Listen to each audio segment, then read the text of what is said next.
good at that altitude. Yeah, the collimation's pretty good still. You can see how the mirrors and that little dark shadow are lined up fairly well. I think one of the light baffles is just out just a little bit, not enough to make much difference. So I'll zoom this back out again. Okay, now, yeah, the collimation is actually pretty good there. I'm losing a small percentage, maybe 10% of the light gathering power of the telescope being heavy like that. But that's not too bad. Just checking things out a bit. Now I'm going to take this eyepiece. This, by the way, I never showed you this in the other videos. There's my step ladder that's really good. Got that at the Target store when they were still in business in Canada. This is a helical eyepiece holder that I bought many years ago from University Optics. I have that set in a little bit so I can get closer to the secondary mirror.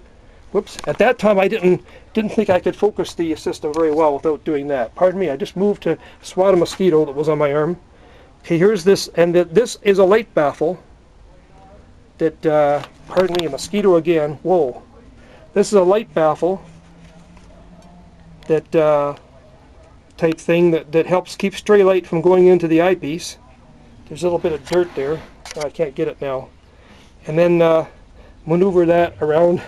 That's a helical focuser with threads on it. It's actually a little bit too fine for this telescope, but it fits into the same spot as this big eyepiece does, and that will hold typical 2-inch eyepieces in place, and they can be focused quite well. And I use that crude focusing mechanism to focus this one. This one is a giant eyepiece right here. This is a Huygens eyepiece. I think it's around 4 inches focal length. You can see the AA and the BB there that tells how to align it up with the eyepiece holder, but I don't think that matters much now. I've done some maneuvering around with, you know, saws and sandpaper and stuff. I think it could fit in any direction, but I still try and line it up fairly well. There's the actual lens you look through. So you'll see this whack in here now. See, there's the AA setting right there. So I try to match the AA up with this thing right here. I'll show you. I'm kind of manipulating along here. There's the battery. I got my old battery working again. It works pretty well, so I don't need that extra one that I showed you in the other video. Okay, here's the AA on the eyepiece right here. And there's the AA on the focusing device. Okay, so yeah, I just have to, I'll try and get the camera in and show this working. Kind of hard to load this with one hand, but I'm going to try it. Of course, I forgot to maneuver these things out of the way sufficiently decently a bit in the beginning, but I get it. Okay, this fits in like this, just like that. Whoops. I don't like things smashing around too much, but they do it once in a while. There it goes. So I'm just tightening these wing clamps up. They're kind of loose actually, but they serve to hold the thing in from falling out. There it goes. There's 4 of these, 1 in each corner. And the same thing worked with that other eyepiece holder, but this is actually an entire eyepiece unto itself. It's kind of large. That's sort of an understatement. Okay, now there's the device for shifting that one around. It's a crude clamping mechanism, and that little 2x2 just slides up and down inside that tube made out of plywood, and that clamps it into place with that wing nut. And that's actually the focusing device that I use for this eyepiece.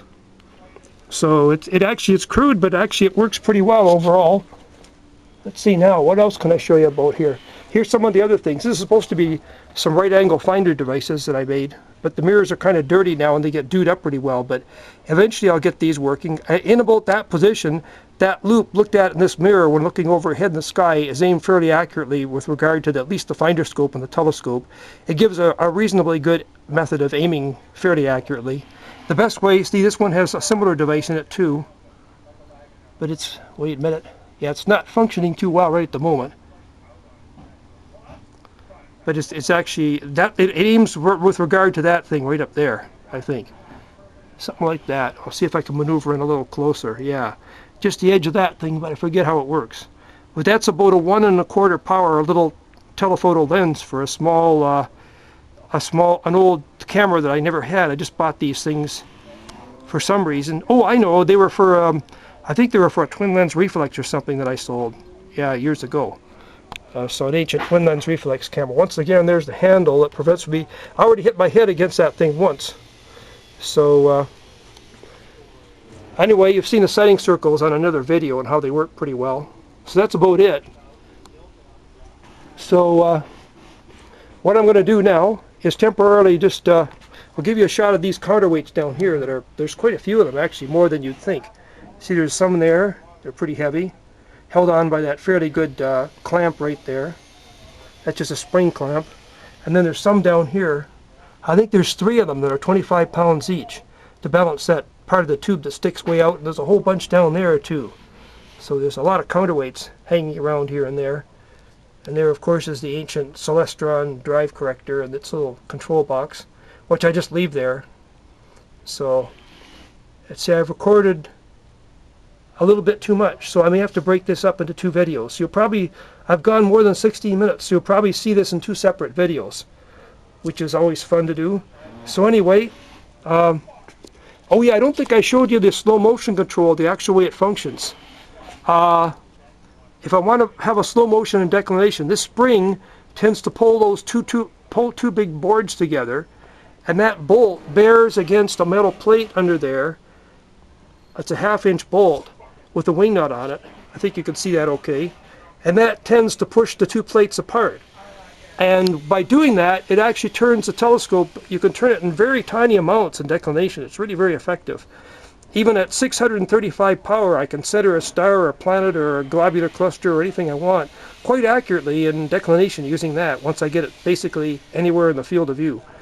And so it's quite a nice thing to be able to use that. So you can see all the mounting, complex mounting for the finder scope, the way it can be adjusted in there.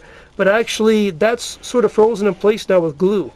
The basic structure of the finder scope can aimed a little bit with that spring. There's a spring that tends to push those plates apart, and a wing nut bolt that tends to pull them together. I don't think you can see the wing nut very well at that angle, but I maneuver in this way a bit. Very weird stuff. And then there's another spring right here that's very similar, that moves it at right angles to that. That's the bolt. And then there's a spring right in there that does the job, pushing those 2 plates apart. And those are held at the top by 2 pairs of hinges. I'll see if I can show you the hinges. So it's actually pretty easy to do a little bit of aiming with the finder scope. Here are I'm just maneuvering around all these gigantic weightlifting plates now. You can see they're pretty formidable. There's the hinges right there, 1 pair of hinges that enable me to shift the finder scope. And the other pair of hinges is, let's see, I'll see if I can sweep into it so you can go to sort of get some. The other pair of hinges is right there. So there's one there, and then the one that moves at right angles is there. Right about, I think there's a mosquito on my hand too, going away at me. And then, hold on. You can see that there's the finder scope I made with the telephoto lens. So there's 3 finders on there, all in a group. So actually, this thing is going to work pretty well. Like, it actually, the big finder, the 5-inch one, works incredibly well. With a 32 power eyepiece in it. I got it from Orion. They're 20mm wide angle eyepiece, especially for finder scopes and with crosshairs in it, with illuminated crosshairs. I don't usually need the illumination because my spag background in the city is pretty bright. But actually. With that power, it's got about a 2-degree field in the sky, something like that, a little more than 2 degrees, around 2 degrees, I guess. And that's quite adequate when finding things with the setting circles, because I could see fairly faint globular star clusters and galaxies right through the finder, and then I just align them with the crosshairs, and I've got the thing fairly well aligned with the main optical system as long as the collimations stay decent. And then it's pretty easy to get an object in the finder, because it's like looking through a pretty good rich field telescope, and then I just maneuver that. I can get it in the main eyepiece of the telescope, which has a field of view almost a 1/2 degree wide with that low power eyepiece I put in there. I think the field of view is actually something like 25 minutes of arc or 24 minutes of arc. I think it's 25 minutes of arc with that eyepiece. Well, anyway, I haven't turned the clock drive yet on. I probably won't. Oh, I'll show you this stuff. There's my shelving unit, by the way. It could use a little tidying up. I have been tidying it up gradually, but haven't got quite perfected yet. I never seem to get things quite perfected. There's always something that's not quite right. There's the wheel for the winch that rolls the roof off and there's the winch right there. That's a 12-volt winch right there. It's pretty loud. And then there's the battery that operates it. And these are the things that, see that area there that's vacant? That whole area, that has a board that goes on top of that layer, and it goes right across here for the wheels to move on when the roof goes back on. And there is the board in question right there. It's like a 4x4 post that I cut out with a saw, and it'll go back in there. It'll come in and out with these little things to help hold it in place. And so okay, and this is another board right there that I use for the small roof. And then right beside that is that thing holds the telescope stable. It attaches to the post near the floor, and also to the tip of the declination, near the tip of the declination axis where the counterweights are, with these hooks, and that keeps the thing from moving it around when I'm not using it. So anyway, and this is the clamp I use to clamp the tube in place, a long sliding bar clamp, right on that device right there when the telescope is being stored. So anyway, that thing right there is a plate that kind of holds things into place. Like it's an extra little support for that long light baffle tube, which is right there. There's a light baffle whacking all the way up there. So it actually helps hold that in place when the tube is in the folded down position. That clamp right there is just a counterweight. So that's basically a counterweight that I needed to balance the thing, and that clamp there is basically a counterweight too. Wood clamps make very good counterweights in a sort of a semi-emergency situation. Here's the box where the clock drive is located, and there's the polar axis, and the big declination setting circle, and there's the rate ascension setting circle, which I don't use too much yet, but eventually I will. The clock drive is contained in this cardboard box with a plastic over it right here. It doesn't look very civilized, but actually works quite well. And these 4x4 posts are pretty powerful at keeping the thing supported in that. So anyway, that's basically it. So you see the whole structure looks pretty ugly when you look at it going up like that, going toward the sky. I'll manipulate that back down. Wait, I'll just give you one more quick panoramic view of it up there. Thing is still recording all right. Probably won't much longer. I think it's got an upper limit of 23 minutes or something like that. There it goes. Panoraming down. Manipulate around this whole beast.